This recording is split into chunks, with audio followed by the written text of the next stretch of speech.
Hello friends, कैसे हैं आप सभी लोग। स्वागत है आपका आपके अपने यूट्यूब चैनल 4G रैंकर पर। दोस्तों, आज मैं लेकर आया हूँ स्टैटिक जीके के इम्पोर्टेंट टॉपिक जो आने वाली पैट की परीक्षा के लिए बेहद महत्वपूर्ण है। तो वीडियो शुरू से लेकर आखिर तक देखिए। अगर वीडियो पसंद आए तो वीडियो को लाइक और शेयर करिए। तो चलिए शुरू करते हैं। देखिए, सबसे पहले हम पढ़ेंगे आज कृषि की विभिन्न विधियाँ। यहाँ से 1 नंबर का आपके एग्ज़ाम में ज़रूर पूछा जाएगा। कृषि की विभिन्न विधियों में देखिए, सबसे पहले हम देखेंगे विटीकल्चर। तो विटीकल्चर किसको कहा जाता है? तो अंगूर की व्यापारिक स्तर पर उत्पादन या अंगूर की व्यापारिक खेती को क्या कहा जाता है? तो इसका आंसर हो जाएगा विटीकल्चर। क्वेश्चन ऐसा आ सकता है कि अंगूरों की व्यापारिक खेती को किस नाम से जाना जाता है? तो विटीकल्चर के नाम से जाना जाता है। बात करें व्यापारिक स्तर पर की जाने वाली मछली पालन की खेती को क्या कहा जाता है? पीसी कल्चर कहा जाता है। यानी कि पीसी कल्चर जो होता है ये व्यापारिक स्तर पर की जाने वाली मछली पालन की क्रिया को कहते हैं। अगला है रेशम उत्पादन की क्रिया जिसमें शहतूत आदि की कृषि भी सम्मिलित की जाती है, तो उसको कहा जाता है सेरीकल्चर। इम्पोर्टेंट है। देखिए, व्यापारिक स्तर पर किए जाने वाले विभिन्न प्रकार के फलों का उत्पादन यानी कि फलों के उत्पादन को क्या कहते हैं? तो इसको हार्टिकल्चर कहा जाता है। आगे देखते देखिए, अगला आता है व्यापारिक स्तर पर की जाने वाली जैतून की खेती यानी कि जैतून की खेती को क्या कहा जाता है? तो ओलिवी कल्चर जैतून की खेती को कहा जाता है। अगला है विशेष प्रकार के वृक्षों तथा झाड़ियों की कृषि जिसमें उनका संरक्षण व संवर्धन शामिल होता है, तो ऐसी कृषि को कहा जाता है आर्बरी कल्चर। यानी कि इसका देखिए आर्बरी कल्चर इसका राइट है। अगला क्वेश्चन आता है, देखिए व्यापारिक स्तर पर शहद उत्पादन हेतु मधुमक्खी पालन यानी कि शहद उत्पादन के लिए जो मधुमक्खी का पालन किया जाता है उसको एपी कल्चर कहा जाता है। अगला आता है वनों के संरक्षण एवं संवर्धन से संबंधित क्रिया यानी कि वनों के संरक्षण के लिए जो काम किया जाता है उसको सिल्वी कल्चर कहा जाता है। और देखिए, व्यापारिक स्तर पर की जाने वाली फूलों की खेती को कहा जाता है फ्लोरिकल्चर। इम्पोर्टेंट है। अगला है दक्षिण पूर्वी एशिया में आदि मानव द्वारा की गई प्रारंभिक आदिम कृषि को क्या कहा जाता है? तो इसको बेजिकल्चर कहा जाता है। अगला है आदिम व्यवस्था की कृषि जिसमें वनों से फल फूल कंदमूल संग्रह किया जाता है, तो उनको नेमरी कल्चर कहा जाता है। वेरी वेरी इंपॉर्टेंट है, यहाँ से क्वेश्चन जरूर आएगा एग्जाम में। अगला है भूमि पर फैलने वाली सब्जियों की व्यापारिक कृषि। भूमि पर फैलने वाली सब्जियों की व्यापारिक कृषि को ओलेरी कल्चर कहा जाता है। व्यापारिक उद्देश्य से समुद्री जीवों के उत्पादन की क्रिया को मोरी कल्चर कहा जाता है। व्यापारिक स्तर पर उन्नत प्रजाति के घोड़ों एवं खच्चरों का पालन हार्सी कल्चर कहलाता है। इम्पोर्टेंट है। कृषि उत्पादन में वृद्धि हेतु केंचुए का पालन ये बर्मी कल्चर कहलाता है। रेशम कीट हेतु शहतूत की कृषि ये मोरी कल्चर कहलाती है। पौधों को हवा में उगाना वेरी वेरी इंपॉर्टेंट है। ये पौधे को हवा में उगाने की कृषि को एरोपोनिक कहा जाता है।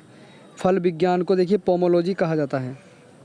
अगला टॉपिक आता है, देखिए विश्व के स्थानांतरित कृषि यानी कि विश्व में की जाने वाली स्थानांतरित कृषि को अलग अलग देशों में या अलग अलग क्षेत्रों में किस नाम से जाना जाता है? तो बात करें, देखिए एक तरफ जो है कृषि का नाम, दूसरी तरफ उसका क्षेत्र कहाँ पर किस नाम से उसको पुकारा जाता है। तो देखिए रेजो कहा जाता है व्यापारिक कृषि को, स्थानांतरित कृषि को ये वियतनाम तथा लाओस में कहा जाता है। टाबी कहा जाता है मालागासी में। देखिए यहाँ से भी एग्जाम में ज़रूर पूछा जाता है। मसोल कृषि को कांगो मध्य अमेरिका यानी कि जायरे नदी घाटी में इसको मसोल कहा जाता है। अगला देखिए फैंग कहा जाता है भूमध्य रेखीय अफ्रीकी देश में। लोगन कहा जाता है पश्चिमी अफ्रीका में। और किनोल कोमिले कहा जाता है मैक्सिको में। इम्पोर्टेंट है। अगला देखिए मिल्पा कृषि कहा जाता है आपका यूकाटन और ग्वाटेमाला में। इवाली कहा जाता है देखिए ग्वाडेलूप में। और मिल्पा इंपॉर्टेंट है, देखिए मिल्पा आपका पूछा हुआ है एग्जाम में, तो मिल्पा कहा जाता है मैक्सिको में मध्य अमेरिका में। और कोनुका कहा जाता है देखिए वेनेजुएला में। रोका कहा जाता है ब्राज़ील में। और चैते मिनी कहा जाता है युगांडा जाम्बिया तथा जिम्बाब्वे में। और चैनगिन कहा जाता है इसको फिलीपींस में। तुंगिया म्यांमार में कहा जाता है। अगला देखिए चैना इंपॉर्टेंट है, चैना कहा जाता है श्रीलंका में। लेदांग कहा जाता है जावा और मलेशिया में। तुमराई कहा जाता है थाईलैंड में। और हुमा कहा जाता है जावा और इंडोनेशिया में। तो ये थे आपके स्थानांतरित कृषि के अलग अलग नाम अलग अलग देशों में। अगला देखेंगे, देखिए आप अगला फैक्ट है वनस्पतियों का वर्गीकरण। देखिए यहाँ से भी एग्जाम में पूछता है, तो वनस्पतियों का वर्गीकरण कैसे कैसे कहाँ पर कहा जाता है। देखिए एक तरफ तो वनस्पति के वर्गीकरण का नाम है, दूसरी तरफ उसके क्षेत्र से संबंधित है। तो उष्ण कटिबंधीय क्षेत्र में वन तथा घास वाली वनस्पतियों को क्या कहा जाता है? तो इनको ट्रोपोफाइट कहा जाता है। इंपॉर्टेंट है, क्वेश्चन आ सकता है कि उष्ण कटिबंधीय क्षेत्र में वन तथा घास वाली वनस्पतियों को किस नाम से जाना जाता है? तो 4 ऑप्शन आपको मिलेंगे, तो उसका राइट आंसर आपका ट्रोपोफाइट हो जाएगा। अगला है जल की ऊपरी सतह पर उगने वाली वनस्पतियाँ। तो जल की सतह पर उगने वाली जो वनस्पतियाँ होती हैं उनको हाइड्रोफाइट कहा जाता है। अधिक आर्द्रता वाले क्षेत्रों में पाई जाने वाली वनस्पतियाँ, अधिक आर्द्रता वाले क्षेत्रों में पाई जाने वाली वनस्पतियाँ हाइग्रोफाइट के नाम से जानी जाती है। अगला है उष्ण कटिबंधीय मरुस्थल क्षेत्रों में पाई जाने वाली वनस्पतियाँ, इनको जेरोफाइट कहा जाता है। शीतोष्ण कटिबंधीय टैगा वनस्पतियाँ, इनको मोसोफाइट कहा जाता है। अगला आता है देखिए शीत कटिबंधीय टुंड्रा वनस्पति तथा लाइकेन या काई को कहा जाता है क्रायोफाइट। नमकीन मिट्टी की वनस्पतियाँ जैसे मैंग्रोव, इनको हेलोफाइट कहा जाता है। कठोर चट्टानों पर उगने वाली वनस्पतियाँ, इनको लिथोफाइट कहा जाता है। और अग्नि प्रतिरोधी वनस्पतियाँ ये जो सवाना क्षेत्र में पाई जाती है उनको पायरोफाइट कहा जाता है। देखिए यहाँ से भी एक क्वेश्चन आपके एग्जाम में आने की संभावना है, तो इसको ध्यान रखें। अगला आता है देखिए, अगला है विश्व की प्रमुख घास भूमि क्षेत्र। देखिए अलग अलग देशों में घास की भूमियों को अलग अलग नाम से जाना जाता है, तो देखते हैं कहाँ पर किसको क्या कहा जाता है।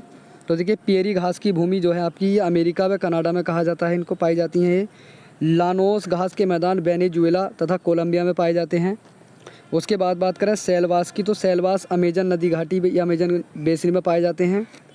कैंपोस घास के मैदान पाए जाते हैं देखिए ब्राज़ील में। पम्पास घास के मैदान अर्जेंटीना में पाए जाते हैं। सवाना घास के मैदान अफ्रीका, एशिया तथा ऑस्ट्रेलिया में पाए जाते हैं। बेल्ट देखिए दक्षिण अफ्रीका में पाए जाते हैं, इंपॉर्टेंट है। पुस्ताज घास के मैदान हंगरी में पाए जाते हैं। अगला आता है देखिए स्टेपी घास के मैदान आपके साइबेरिया मंचूरिया में पाए जाते हैं।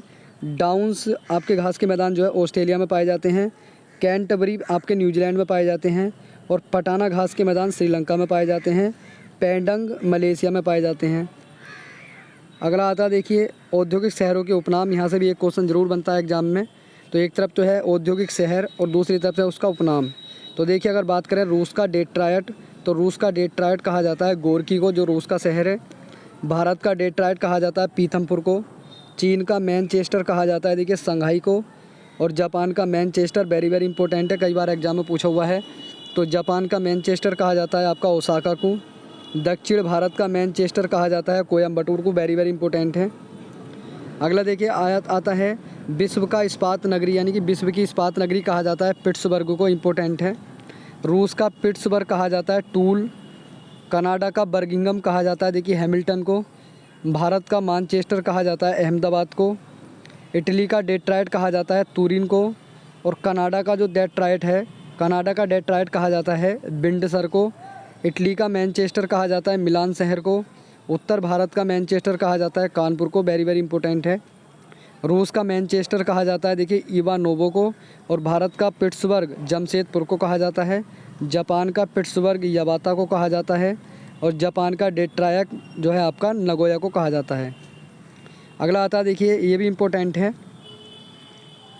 देखिए विश्व के प्रमुख रेल मार्ग और किससे किसको जोड़ते हैं, ये भी आपको ध्यान में रखना है। क्वेश्चन आ जाता है यहाँ से, ये वाला रेल मार्ग किससे किसको जोड़ता है। तो एक तरफ रेल मार्ग का नाम है और दूसरी तरफ उसके स्टेशन है, कहाँ से कहाँ तक वो जोड़ता है। तो देखिए बात करें ट्रांस साइबेरियन रेल मार्ग की, तो ये देखिए सेंट पीटर्सबर्ग से व्लादिवोस्टॉक को जोड़ता है, इंपॉर्टेंट है, कई बार एग्जाम में ये पूछा भी गया है। कनाडियन पैसिफिक रेल मार्ग ये हैलीफैक्स व वैंकूवर को जोड़ता है। ट्रांस ऑस्ट्रेलियन रेल मार्ग ये सिडनी को पर्थ से जोड़ता है। कैप काहिरा रेल मार्ग काहिरा को केप टाउन से जोड़ता है। अगला आता है देखिए यूरोपीय ट्रांसकंटिनेंटल रेल मार्ग, ये पेरिस से बारसा को जोड़ता है, इंपॉर्टेंट है। अगला आता ओरिएंट एक्सप्रेस रेल मार्ग, ये पेरिस व इस्तांबुल को जोड़ता है। कनाडियन नेशनल रेल मार्ग ये आपका हैलीफैक्स व प्रिंस रूपर्ट को जोड़ता है। ट्रांस एंडियन रेल मार्ग ये वालपरेजो व ब्यूनस आयर्स को जोड़ता है। ये उत्तरी ट्रांस महाद्वीपीय रेल मार्ग ये सिएटल व न्यूयॉर्क को जोड़ता है। मध्य ट्रांस महाद्वीपीय रेल मार्ग ये सैन फ्रांसिस्को व न्यूयॉर्क को जोड़ता है, इंपॉर्टेंट है। अगला आता मध्य ट्रांस महाद्वीपीय रेल मार्ग ये सैन फ्रांसिस्को को न्यूयॉर्क से जोड़ता है। और दक्षिणी ट्रांस महाद्वीपीय रेल मार्ग ये लॉस एंजल्स को न्यूयॉर्क से जोड़ता है। बीजिंग कैंटन रेल मार्ग ये आपका देखिए बीजिंग को कैंटन से जोड़ता है। तो दोस्तों ये थे आपके स्टैटिक जीके के इंपॉर्टेंट क्वेश्चन। तो दोस्तों अगर वीडियो पसंद आई हो तो वीडियो को लाइक करें, और यदि चैनल पर नए थे, चैनल को सब्सक्राइब नहीं किया तो चैनल को भी सब्सक्राइब कर दें। चलिए मिलते हैं अगली वीडियो में, धन्यवाद।